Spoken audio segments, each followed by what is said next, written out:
Hello friends, welcome to Telugu audio story. మీరు కనుక ఛానల్ని ఫస్ట్ టైం చూస్తున్నట్లయితే ఛానల్ సబ్స్క్రైబ్ చేయండి, లైక్ చేయండి. అలాగే ఈ కథపై మీ విలువైన అభిప్రాయాన్ని కమెంట్ రూపంలో తెలియచేయండి. ఇక కథలోకి వెళ్దామా? శ్రీ రేణుకా ఎళ్లమ్మ తల్లి జ్యోతిష్యాలయం. మీ యొక్క ఫోటో చేయి చూసి ఫోన్ ద్వారానే సంపూర్ణ జ్యోతిష్యం చెప్పబడును.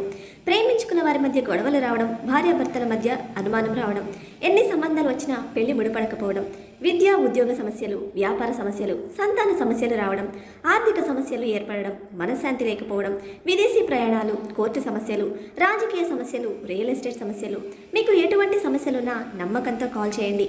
ఖచ్చితమైన పరిష్కారం త్వరగా చూపబడును. స్త్రీ పురుషులు ఎలాంటి పర్సనల్ సమస్యలకైనా తగిన పరిష్కారం తెలుసుకోండి. కావాలనుకున్న వారు స్క్రీన్పై కనిపిస్తున్న నెంబర్కి కాల్ చేసి తగిన సలహాలు తీసుకోగలరు. నా ప్రాణమా పార్ట్ 36 చూసే ముందు పార్ట్ 35 చూడండి. లింక్ డిస్క్రిప్షన్లో ఇవ్వడం జరిగింది. ఆ నిమిషం అతని ఆలోచనలు కేవలం తండ్రిగా చూసుకున్న సత్యమూర్తి గారి మీద ఉంటే ఆది 2 చెంపలు వాయించాడు చాలా గట్టిగా. ఎంత గట్టిగా కొట్టాడు అంటే 3 చెంప దెబ్బలకి నిలబడిన ఆద్య 4వ దెబ్బకి స్పృహ కోల్పోయి పడిపోయింది. ఎత్తిన చెయ్యి విసురుగా దించిన కమల్కి ఎంతకీ కోపం కంట్రోల్ కాక గోడకి చేతిని బలిచేశాడు. రక్తం చిందిస్తున్న చేతిని మరోసారి కొట్టబోతే జోగి కలగజేసుకుని, కమల్ బాబు ఏం చేస్తున్నారు మీరని అడిగి, ఆ ఎమ్మి తప్పు చేస్తే మీరెందుకయ్యా నొప్పి భరిస్తారు అని అడిగి అక్కడి నుండి వెళ్ళిపోయాడు నర్స్ కోసం. అయితే జోగికి తెలియని విషయం, తన చేతికైన గాయం కంటే ఆద్యని కొట్టిన భారమే ఎక్కువగా మోస్తున్నాడు ఆ క్షణమని. తన చేతి నొప్పి కంటే ఎక్కువగా ఆద్యని స్పృహ తప్పేలా కొట్టినందుకు గిల్టీగా ఫీల్ అయిన కమల్ జోగి అటు వెళ్ళగానే కింద పడి ఉన్న ఆద్యని 2 చేతుల్లోకి తీసుకుని ఎవ్వరూ లేని రూమ్లో మస్క వెలుతురులో తనని బెడ్పై పడుకోబెట్టి లైట్స్ ఆఫ్ చేశాడు. ఎర్రగా వాచిన బుగ్గలపై తన చేతి వేళ్ళు ముద్ర కనిపిస్తూ ఉంటే కళ్ళల్లో నీళ్లు తిరిగాయి కమల్కి. ఆద్య బుగ్గలు సున్నితంగా తడుముతూ, ఏముంది నీ మనసులో, ఇంకా శౌర్యనే ఇష్టపడుతున్నావా? ఎందుకే ఇలాంటి పనులు చేసి నా మనసుని ఇలా హింసిస్తున్నావు? నా ప్రేమ, నా మనసులో నీపై ఉన్న ఫీలింగ్స్ నీకెప్పటికీ చేరుతాయే?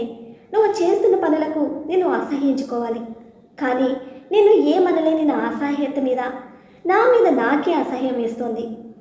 శౌర్య కోసం తండ్రిలో చూసుకున్న ఆయన్ని ఎలా చంపాలనుకున్నావు ఆద్య? అసలు నువ్వు ఇలా ఆలోచించగలిగావంటే నమ్మలేకపోతున్నాను నేను. ఆయన శౌర్యకు తండ్రి మాత్రమే కాదు, నీకు మావయ్య కూడా. నీ వాళ్లను పోగొట్టుకుని అనాథమైన నిన్ను తన ఇంట్లో పెట్టుకొని నీకు మంచి చేయడం కోసమైనా నేను బయటకు పంపి అనాథన చేయలేనని నేను ఎంత అడిగినా నేను బయటకు పంపడానికి కూడా మనసు రాని శౌర్యకు తండ్రిని దూరం చేయాలనుకున్నది నీది ప్రేమ? అసలు ప్రేమ అంటే ఏంటో తెలియని నిన్ను ఏమనాలో, నీ ప్రేమే కావాలి అని నీ చుట్టూ తిరుగుతున్న నన్నేమనుకోవాలో నాకే తెలియడం లేదు అని మనసులోనే కుమిలిపోయాడు కమల్. అంకుల్కి ఏమైనా అయితే లైఫ్లో నిన్ను శౌర్య బయటికి రానివ్వడు. కొన్ని విషయాల్లో ఎంత మెచ్యూర్డ్గా ఆలోచిస్తావో ఇంకొన్ని విషయాల్లో అంత పిచ్చిగా ఆలోచిస్తావే నువ్వు. సత్యమూర్తి గారికి ఏమైనా హాని తలపెట్టి ఏ రకంగా శౌర్యాన్ని నువ్వు దక్కించుకోవాలనుకున్నావా ఆద్య అని అడుగుతాడే కానీ గగన్ పెడుతున్న ప్రెషర్కి అలా చేయాల్సి వచ్చిందని ఏమాత్రం ఊహ కందదు కమల్కి. నర్స్తో పాటు పైకి వచ్చిన జోగికి అక్కడ ఆద్య కమల్ కనిపించుకుంటే, కమల్ బాబు ఎక్కడున్నావు అని అరుస్తూ వెతుకుతాడు. అతను పిలుపు విని కన్నీటిని తుడుచుకొని ఆద్య చేతులను వదిలేసి బయటకు వచ్చి, ఇక్కడ జోగి అన్నాడు. ఇక్కడేం చేస్తున్నారు బాబు? ఆద్యమ్మ ఎక్కడా అని అడిగాడు. లోపలుంది, ముందు తనకి సలైన్ పెట్టమను అని చెప్పి ఆపరేషన్ థియేటర్ వైపు వెళ్తున్న కమల్ని చూస్తూ అతను చెప్పిన పని చేయమని చెప్పాడు నర్స్కి. నర్స్ ఆద్య పని పూర్తి చేసి బయటకు వచ్చి, పెట్టాను సార్, తను ఇప్పుడు సబ్కాన్షియస్లో ఉంది, మీరు కాసేపటి తర్వాత చూడొచ్చు అని చెప్పి వెళ్తూ ఉంటే ఆపి చిట్లైన కమల్ చేతి వేళ్ళని చూపిస్తూ బ్యాండేడ్ వేయమన్నాడు. 1 గంట దాటిన తర్వాత ఆపరేషన్ థియేటర్ నుండి బయటకు వచ్చి మౌనంగా డాక్టర్ని చూసి అలర్ట్ అయ్యి పైకి లేచి నుంచిన కమల్ భయంగా అడిగాడు, ఎలా ఉంది అంకుల్కి అంటూ. నా వంతు ప్రయత్నం నేను చేశాను మిస్టర్. అతని హాస్పిటల్కి తీసుకొచ్చే టైంకి కోమాలోకి వెళ్ళిపోయారు. టైంకి తీసుకురావడం వల్ల ప్రాణం మిగిలిందని చెప్పచ్చు. నార్మల్ అవ్వడానికి ఎంత టైం పడుతుంది అని చెప్పలేను, కానీ బీ కేర్ఫుల్ అని చెప్పి అప్పటికి కంటి గట్టు దాటుతున్న కన్నీటిని చూస్తూ కమల్ భుజం తట్టి వెళ్ళిపోయాడు డాక్టర్. ఆద్య పొరపాటు వల్ల ఆయన్ని ఇలాంటి పరిస్థితుల్లో చూడాల్సి వస్తుందని ఊహైనా లేని కమల్కి ఇప్పుడు శౌర్యని ఎలా ఫేస్ చేయాలని అర్థం కాని ప్రశ్న. తెల్లవారులు నిద్రలేక బయట కూర్చున్నారు కమల్, జోగి. ఉదయం 5 గంటలు దాటుతూ ఉంటే జోగి నోరు మెదుపుతూ, శౌర్యబాబుకి చెప్పడం మంచిది కదా కమల్ బాబు అన్నాడు. కానీ కమల్ మనసంతా ఆందోళనతో నిండిపోయి ఉంది. ఉదయం ఆఫీస్లో నవ్వుతూ చూసిన మనిషిని సాయంత్రానికి ఇలాంటి పరిస్థితిలో, అది తమ సొంత మనిషి వల్ల ఈ స్థితికి రావడం చూసి తనే తట్టుకోలేకపోతున్నాడు. శౌర్యకి తన తండ్రితో ఉన్న బంధం గురించి కమల్కి బాగా తెలుసు. ఒక పక్క తనని ఎంతగానో నమ్మే తన ప్రాణ స్నేహితుడు, ఇంకో పక్క తన ప్రాణమైన ఆద్య. ఎవరిని సపోర్ట్ చేయాలి? నిజం దాచి స్నేహానికి ద్రోహం చేయాలా, లేక నిజం చెప్పి ఆద్య చేసిన పిచ్చి పనికి తను మళ్ళీ అనాథన చేయాలో తేల్చుకోలేక అతని మనసు నలిగిపోతోంది.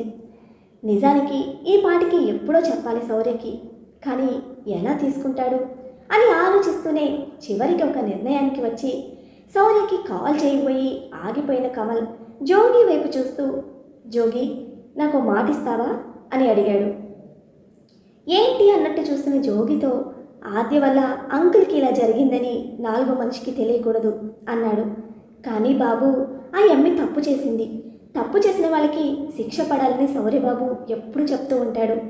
మీరు ఎంత పెద్ద నిజాన్ని దాచమంటున్నారు. ఒకవేళ మళ్ళీ రేపు భవిష్యత్తులో ఇలాంటిది ఏది జరగదని గ్యారంటీ ఏంటండి అని వాపోయాడు. జోగి చెప్పిన ప్రతి మాట నిజమే, కానీ ఆద్య గురించి ఆలోచిస్తున్న కమల్కి రాబోయే పరిణామాలు ఎంత భయంకరంగా ఉంటాయో ముందే ఊహించి, నేను చెప్పేది అర్థం చేసుకో జోగి. ఆద్య ఎవ్వరూ లేని ఆడపిల్ల. శౌర్యకి తెలిస్తే కోపంతో తనని చంపేయడమో లేక ఇంట్లో నుండి పంపేయడమో ఖచ్చితంగా చేస్తాడు. పైగా ఇది పూర్తిగా ఆద్య నిర్ణయం అని నేను అనుకోను. దీని వెనక మరొకరున్నారని నా నమ్మకం. అంతవరకు ఈ నిజాన్ని దాచిపెట్టి చాలు అని చెప్పి వేడుకున్నాడు జోగి చేతులు పట్టుకొని. చాలా ఎమోషనల్ అవుతున్న కమల్ మాటలకి, అతని మాటల గురించి ఆలోచించిన జోగి అతి కష్టం మీద సరే అన్నాడు. అయితే మిడ్నైట్ స్పృహలోకి వచ్చిన ఆద్య భయంతో అస్సలు బయటకు రాలేదు. 5 గంటల సమయంలో తన కన్నీటితో సత్యమూర్తి గారి పాదాలు కడగాలని నిర్ణయించుకొని బయటకు రాబోతూ కమల్ వాళ్ళ మాటలు వింటూ ఆగిపోయింది. తన మావయ్య తన కారణంగా స్పృహలో లేడన్న నిజం ముందు తప్పు చేసిన దోషిలా తలదించుకున్న తను అతనికి థ్యాంక్స్ చెప్పి శౌర్యకి కాల్ చేస్తాడు కమల్. పగలు 11 దాటుతూ ఉంటే రాత్రి నుండి ఆకలి అనేది లేకుండా ఒకరి సాంత్వనలో ఒకరు ప్రశాంతంగా పడుకునే జంటని డిస్టర్బ్ చేస్తూ మోగింది ఫోన్. శౌర్య ఎడం భుజం మీద సమీర పడుకొని ఉంటే కుడి చేత్తో ఫోన్ అందుకొని కాల్ ఆన్సర్ చేస్తూ, చెప్పు కమల్ అన్నాడు మత్తుగా. ఇండియా రాగలవా? బిజినెస్ ఇష్యూనా? నువ్వు లేట్ తీసుకోరా, నాకు ఇంకా 3 డేస్ టైం ఉంది అన్నాడు అతి చేరువలో ఉన్న సమీర పెదాలను సున్నితంగా తాకుతూ. ఎందుకంటే నిన్న అతనికి వచ్చిన డౌట్ని క్లియర్ చేసుకొని ఒకవేళ నిజంగానే కన్సీవ్ అయితే అక్కడే సెలబ్రేట్ చేసుకోవాలని శౌర్య ప్లాన్ అన్నమాట.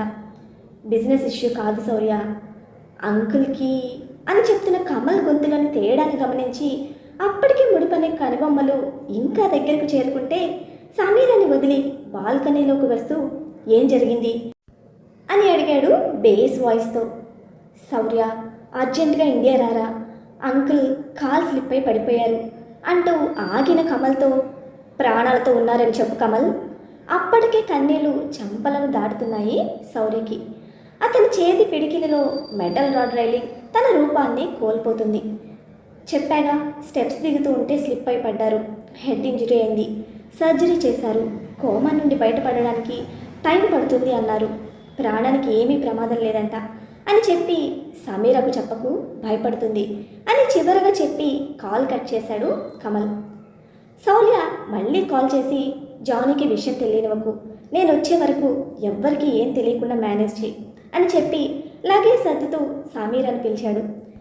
జాను ఉదయం యథావిధిగా నిద్ర లేచేసరికి తన పక్కనే చైర్లో కూర్చొని తనని చూస్తూ ఉన్న రిషి కనిపించాడు.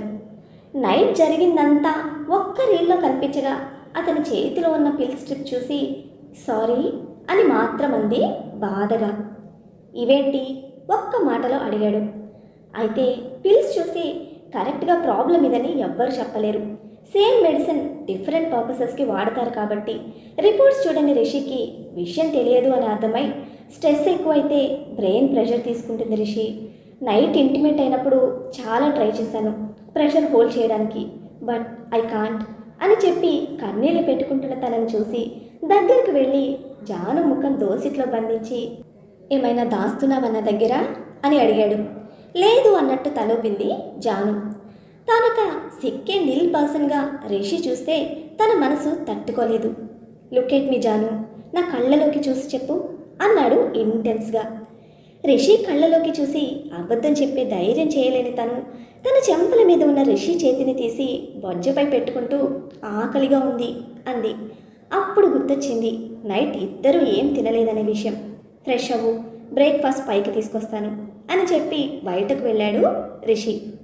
వెళ్తున్న అతని వైపు చూస్తూ, సో సారీ రిషి, నాకున్న జబ్బుకు నిన్ను దూరం చేసుకోలేని స్వార్థం నాది. నాకు నీ ప్రేమ తప్ప ఇంకేమీ వద్దనిపిస్తుంది.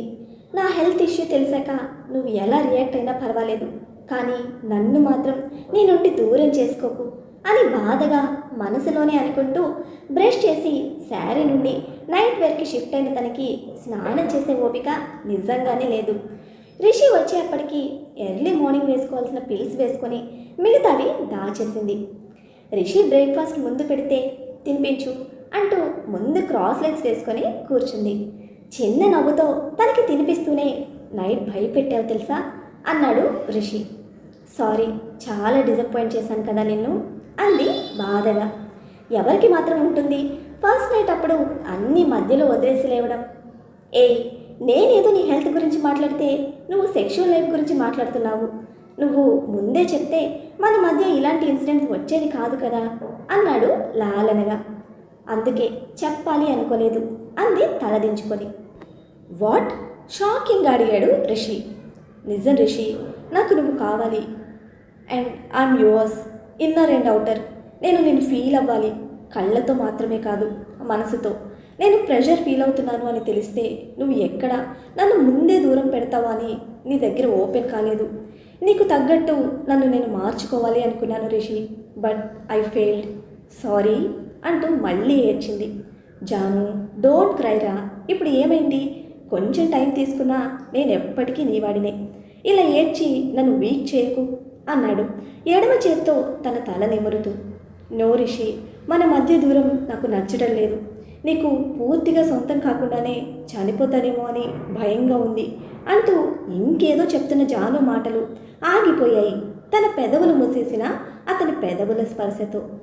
ఏడు పాపి మత్తుగా కళ్ళు మూసుకున్న జానుకి ఎక్కువ డీప్గా ఇవ్వకుండానే ముద్దు ఆపి, కొడతాను ఇంకోసారి ఇలా పిచ్చిగా మాట్లాడితే. ఇప్పుడు ఏమంత అయిందని ఫూలిష్గా మాట్లాడుతున్నావు అని కసిరాడు గట్టిగానే. దెబ్బకి జాను పాపకి ముద్దు మత్తు వదిలితే భయంగా చూసింది రిషిని. తనని అలా చూసి ఇంకా కోపాన్ని క్యారీ చేయగలడా? నేను తిట్టాలని కాదే, అప్పుడప్పుడు ఏదో జరిగిపోతుంది అన్నట్టుగా ఊరికే భయపడిపోతావు చూడు, అప్పుడు నాకు నిజంగా కోపం వస్తుంది. ఇంకెప్పుడు నాతో అలా మాట్లాడి తిట్టించుకోకు, సరేనా? గుడ్. రెడీ అవుతావా? హాస్పిటల్కి వెళ్దాం అని జాను భయాన్ని ఫియర్ మీటర్ దాటించాడు. ఎందుకు? తడబాటుగా అడిగింది. నాకు తెలిసిన న్యూరాలజిస్ట్ భరద్వాజ్ ఉన్నాడు, ఒక్కసారి కన్సల్ట్ అయి వద్దాం. డాక్టర్ని కలిస్తే ష్యూర్గా తన హెల్త్ ప్రాబ్లం బయటపడుతుంది అని భయపడుతూ, ఇప్పుడు డాక్టర్ నీడ్ లేదు రిషి, ఇప్పుడేగా మ్యారిటల్ లైఫ్ని ఫీల్ అవుతూ ఉన్నాను. నెమ్మదిగా నా ఆలోచనలు కూడా వాటికి అలవాటు పడితే టెన్షన్ ఉండదు. ఈ మాత్రం దానికి డాక్టర్ వద్దు ప్లీజ్ అని బతిమలాడింది. డాక్టర్ అంటే ఇంత భయపడతావు, ఎలా మెడిసిన్ చేస్తున్నావు అంటూ జాను బుగ్గలాగి వదిలాడు. అబ్బా నొప్పి అంటూ చిరుకోపంగా చూసింది. అయితే హాస్పిటల్ నీడ్ లేదు కదా, కాసేపు పడుకో అని అన్నాడు. నువ్వెళ్ళవా హాస్పిటల్కి అని అడిగింది నైట్ వేర్లో ఉన్న అతన్ని చూసి. నోప్, నైట్ అంతా నిద్ర లేదు కదా, రెస్ట్ కావాలి అంటూ బెడ్ మీద వాలాడు. రిషు వైపు మీద చెల్లుమని ఒక్కటేసి, ఉడికిస్తున్నావా నన్ను అని అడిగింది కోపంగా. తను వేరేలా అర్థం చేసుకుంది అని అర్థమై, ఓయ్ నిజంగానే నేను పడుకోలేదు, నీకేమైందో అన్న టెన్షన్తో నైట్ అంతా నేను చూస్తూనే గడిపేశాను. కావాలంటే చూడు, ఐస్ ఎంత రెడ్డిష్గా అయ్యాయో అనగానే అబ్జర్వ్ చేసింది. అతను చెప్పింది నిజమే అనిపించి, సారీ డిస్టర్బ్ చేయను, పడుకో అని చెప్పింది పక్కనే కూర్చుంటూ. మరి నువ్వు? నాకేం, నేను ఫుల్గానే పడుకున్నాను కదా, కాసేపు అత్తయ్య దగ్గరికి వెళ్ళి వస్తాను. ఓకే, బట్ నైట్ జరిగింది ఏం చెప్పకు అన్నాడు ముందస్తు జాగ్రత్తగా. నీకు కాఫీ ఏమైనా కావాలా అని అడిగిన జానుకి ఆఫ్టర్ ఎ న్యాప్ అని చెప్పి ఏసీ అడ్జస్ట్ చేసుకొని పడుకున్నాడు. కానీ నైట్ స్టార్ట్ చేసిన వదిలేసిన పని గుర్తొస్తూ ఉంటే జాను హెల్త్ కండిషన్ వల్ల తనకి తాను సర్ది చెప్పుకొని తను గది దాటి వెళ్లే వరకు బిగించిన కళ్ళను జాను బయటకు వెళ్ళగానే వదిలేసి వెళ్ళకిలా పడుకొని ఆలోచనల్లో మునిగిపోయాడు. నైట్ అంతా నిద్ర లేకపోవడం వల్ల శౌర్యకి కాల్ చేసి విషయం చెప్పగానే జోగిని ఇంటికి వెళ్ళి రెస్ట్ తీసుకోమని చెప్పి తను అక్కడే చైర్లో కూర్చొని తల వెనక్కి వాల్చాడు కమల్. అదంతా దూర దగ్గర ఉండి చూస్తున్న ఆద్య జోగి వెళ్ళగానే ఆలోచిస్తూ కమల్ దగ్గరికి వచ్చి అతని పక్కన కూర్చుంది. నిద్రలో ఉన్న అతన్ని డిస్టర్బ్ చేయాలని లేకున్నా ఏదో మాట్లాడాలన్న తాపత్రయంతో అతన్ని పేరు పెట్టి పిలవడానికి అర్హత లేదు అనిపించి ధైర్యం చేసి వణుకుతున్న చేత్తో కమల్ చేతి మీద చేయి వేసింది. ప్రేమించిన అమ్మాయి ప్రెజెన్స్ తెలియడానికి ఎంత టైం పడుతుంది ఎవరికైనా? వెంటనే కళ్ళు తెరిచి చూసిన కమల్ విసురుగా హ్యాండ్ వెనక్కి తీసుకుంటూ 2 చేతులతో ముఖం గట్టిగా తుడుచుకొని శౌర్య స్టార్ట్ అయ్యాడు అన్నాడు చిన్నగా. నువ్వు ఇక్కడ వద్దు, ఇంటికి వెళ్ళిపో అని చెప్పాడు. నేను తప్పు చేశాను కమల్ అంటున్న ఆద్య మాటకు కోపంగా ఓ చూపు చూశాడు కమల్. నీకు ఇప్పుడు అర్థమైందా అంటూ. ప్లీజ్ అలా మాట్లాడకు, ఆ గగన్ అంటూ ఏదో చెప్తూ ఉంటే చంపేస్తా వాడి పేరు నా దగ్గర తీసుకొచ్చావు అంటే అని అరిచి తను ఎంత గట్టిగా అరిచాడో అర్థమై భయంతో కళ్ళు మూసుకున్న ఆద్యని చూసి కోపాన్ని కంట్రోల్ చేసుకుంటూ, లిజన్, శౌర్యకి నిజం తెలీదు, జోగి కూడా చెప్పడు. ప్లీజ్ ఆద్య, ఇకపై అయినా బుద్ధిగా ఉండు. వాడు నిన్నేమైనా అంటే నువ్వు బాధపడటం చూడటం నా వల్ల కాదు. గగన్, వాడి గురించి మర్చిపో. ఇకపై బ్రేవ్గా థింక్ చేయడానికి ట్రై చేయి. కమల్, నేను ఆ విషయం గురించే నీతో. Nothing to talk about Aadya, leave. Kamal please, ఒక్కసారి వెళ్ళమన్నానా? మరోసారి గట్టిగా అరిచిన కమల్ అరుపుకి ఇంటికి వెళ్ళిపోయింది ఆద్య. శౌర్యకి అబద్ధమైతే చెప్పాడు, కానీ వన్స్ తనకి నిజం తెలిస్తే శౌర్య మనసులో తన స్థానం ఏంటో ఊహకే భయంగా అనిపించింది అతనికి. టైం 8 అవుతూ ఉంటే డాక్టర్ని కలిసి సత్యమూర్తి గారి సిచ్యువేషన్ తెలుసుకున్నాడు. 2 డేస్ వరకు ఐసీయూ నుండి నార్మల్ రూమ్కి షిఫ్ట్ చేయలేమని చెప్పి కమల్ని రెస్ట్ తీసుకోమని చెప్పాడు. టయర్డ్గా కనిపిస్తున్న కళ్ళను చూసి, శౌర్య, ఇంత హడావిడిగా ఎందుకు ఇంటికి వెళ్తున్నాం? అప్పటికే 130వ అడిగింది సమీర. బదులుగా అతని నుండి అదే మౌనం. అస్సలు నార్మల్గా లేడు. కానీ కమల్ మాటల నుండి డైవర్ట్ అవ్వడానికి ట్రై చేస్తూ సమీర కోసం తినడానికి ఏదో ఒకటి తెచ్చిస్తూ మాటలు కలపడానికి ట్రై చేస్తున్నాడు. కానీ అతని వల్ల కావడం లేదు. శౌర్య ప్రవర్తన అనుమానంగా అనిపించి, ఓయ్ శాడిస్ట్, నాకు డౌట్ అంది ఎదురుగా శాండ్విచ్ పెట్టుకొని తినకుండా ఏటో చూస్తున్న అతనితో. సమీర వైపు చూశాడు అడగమన్నట్టు. నైట్ నేను స్టమక్ పెయిన్ అన్నానని, నాకు దగ్గర అవ్వడానికి పాసిబిలిటీ లేదని రిమైనింగ్ 3 డేస్ క్యాన్సిల్ చేయించి ఇప్పుడు ఇంటికి తీసుకుపోతున్నావా? కోపమా నా పైన అని అడిగిన సమీర వైపు సీరియస్గా చూస్తూ, నీ నుండి నేను అదొక్కటే ఎక్స్పెక్ట్ చేస్తున్నాను అనుకుంటున్నావా? ఊరుకుంటే మాటలు ఎక్కువ అవుతున్నాయి నీకు. ఇండియా వెళ్ళే వరకు ఆ నోరు తెరిచావంటే చంపేస్తా చెప్తున్నా అని సీరియస్గానే వార్నింగ్ ఇచ్చి ఫ్లైట్ అనౌన్స్మెంట్ రావడంతో సమీరని అక్కడే వదిలేసి ముందుకు కదిలాడు. ఇప్పుడు నేనేమన్నానని అంత కోపం వచ్చింది నా మాన్స్టర్ హబ్బీకి అని తిట్టుకుంటూ వెనక్కి వెళ్ళిన సమీర చెకింగ్స్ కంప్లీట్ చేసుకొని ఫ్లైట్ ఎక్కింది శౌర్యతో కలిసి. శౌర్యకి కోపం వచ్చింది అని అర్థమై ఏదో మాట్లాడాలని ట్రై చేసింది. కానీ శౌర్య అప్పటికే చెవిలో ఇయర్ బడ్స్, కళ్ళకి అలోవెరా జెల్ ఐ మాస్క్ పెట్టుకొని సీట్ వెనక్కి వాలి కళ్ళు మూసుకున్నాడు. నేనన్నమాట నిజంగా అంత కోపం తెప్పించిందా తనకి అని అనుకుంటూ బాధగా శౌర్యని చూస్తూ గడిపేసింది సమీర. పాపం ఇప్పుడు ఆద్య పరిస్థితి ఏమిటో. శౌర్య ఆద్య చేసిన పని తెలుసుకోగలుగుతాడా? ఆద్య కోసం నిజం దాచిన కమల్ శౌర్య ముందు నిలబడగలుగుతాడా? రిషి జాను ఒక్కటయ్యేదెప్పుడు? జాను ప్రాబ్లంకి సొల్యూషన్ ఏమిటి? సమీర ప్రెగ్నెంట్ అనే శౌర్య అనుమానం నిజమవుతుందా? సత్యమూర్తి గారు రికవర్ అవుతారా? తెలుసుకోవాలంటే నెక్స్ట్ ఎపిసోడ్స్ని ఫాలో అయిపోండి. అలానే ఈ ఎపిసోడ్ని లైక్ చేయడం మాత్రం మర్చిపోకండి. Bye friends.